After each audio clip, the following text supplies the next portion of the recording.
Hi, my name is Toby, and I'm a social work intern with Community Outreach Ministries. I'm going to start by discussing our Commodity Supplemental Food Senior Drink Program. We will be starting this program up again, and to ensure the proper use of these drinks, I'm going to give some details on what these drinks are, how they should be used, and how you can become eligible to receive them. These senior drinks are part of the USDA's operation and are distributed through our food pantry. They work to improve the health of persons that are at least 60 years of age by supplementing their diets with nutrients that are often lacking as we get older. In order to be eligible for this program, you must be 60 years of age, reside in Polk County, and be at or below the 130% of the federal poverty line. This means that if you already are a recipient of our USDA foods, then you meet these income guidelines. Recipients will be requested to prove that they are at risk for a nutritional risk as determined by a physician or a nutritionist. You may be asked to prove this by having a written letter. In addition to watching this informational video, a mini nutritional assessment will be required by each individual. This assessment will contain 6 screening questions over food intake, weight loss, mobility, stress, neuropsychological problems, and body mass index. This assessment will just be used for our program evaluations and outcomes of these senior drinks.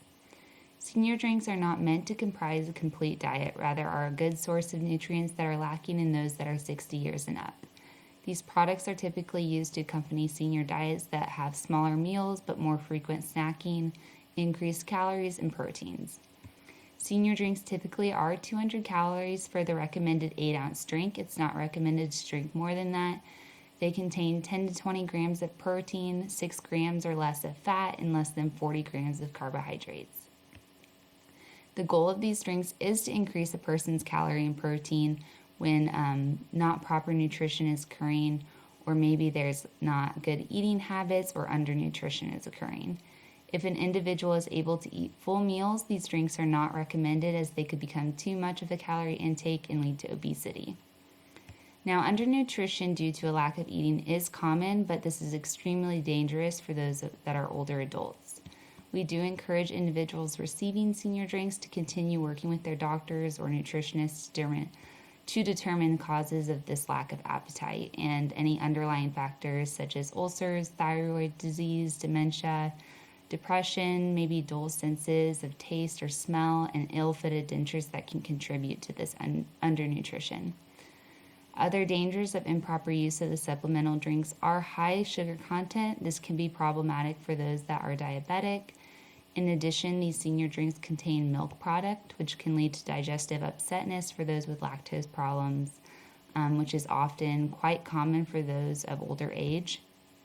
And lastly, these drinks can interact negatively with certain medications. So if you've not spoken to a doctor or a physician about the possibility of using a supplemental nutrition drink, then you may want to kind of go over your medications and see if you would be eligible for these.